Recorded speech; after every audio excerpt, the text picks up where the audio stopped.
বীরভূম থেকে লড়াই করবেন জনপ্রিয় অভিনেত্রী এবং দক্ষ জনপ্রতিনিধি শতাব্দী রায়। জিতবো আমি, জিতবো আমরা, জিতবে তৃণমূল। বীরভূম আছে দিদির সঙ্গে, জিতবে তৃণমূল। জিতবো আমি। এক নাগারে টানা 15 বছরের সাংসদ, একদিকে অভিনেত্রী, অন্যদিকে বিদায়ী সাংসদ। বীরভূম জুড়েই তার ফ্যান ফলোয়ার শুধু নয়, ভালোবাসার অসংখ্য মানুষ ছড়িয়ে ছিটিয়ে আছে। এমনকি বিরোধী রাজনৈতিক নেতা ও নেত্রীরাও তার কর্মপদ্ধতি ও সততার ভূয়সী প্রশংসা করেন প্রকাশ্যেই। এবার তিনি নির্বাচন প্রচারের অভিনত্ব আনতে লালমাটির বাসিন্দা সাধারণ তৃণমূল কর্মী ও সমর্থকদের নিয়েই বীরভূমকে ভালোবেসে থিম ভিডিও তৈরি করলেন অভিনেত্রী শতাব্দী রায়।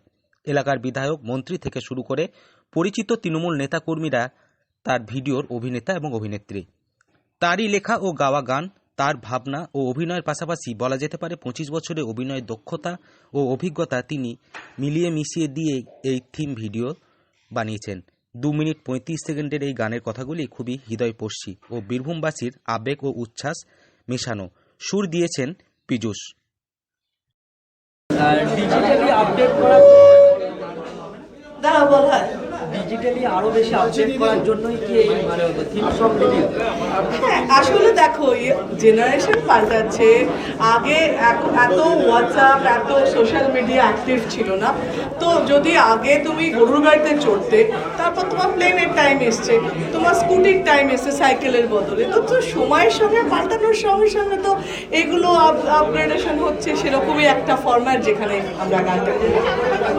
শতাব্দী নিজেই লিখেছেন, জিতবো আমি, জিতবো আমরা, জিতবে তৃণমূল। বীরভূম আজ দিদির সঙ্গে, জিতবে তৃণমূল। শুধু এখানেই শেষ নয়, তিনি তৃণমূল সুপ্রিমো মমতা বন্দ্যোপাধ্যায়ের বিভিন্ন প্রকল্পের কথা তুলে ধরেছেন গানের মধ্যে। রবিবার থিম ভিডিও প্রকাশ পেতেই তার লেখা গানের কথা ছড়িয়েছে রাজ্য থেকে নানা প্রান্তে।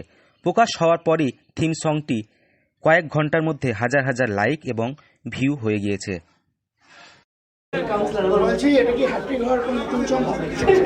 আসলে ভাবলাম একটা কিছু একই বারবার প্রত্যেকবার একই জিনিস করা একটু কিছু হঠাৎ করে রাত্রিবেলা মনে হয় গান করলে কিরম হয়। তো পীযূষকে বললাম যে পীযূষ আমি যদি একটা গান করি কিরম হবে।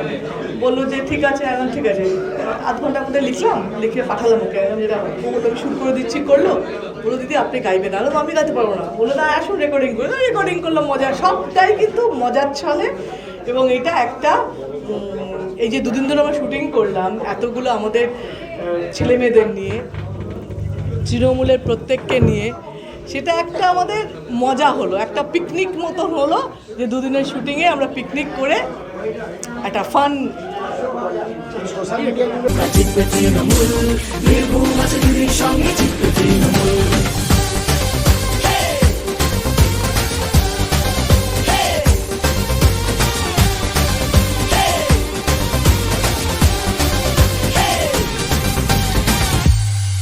বীরভূম থেকে সৌভিক রায় রিপোর্ট, লোকাল 18 বাংলা।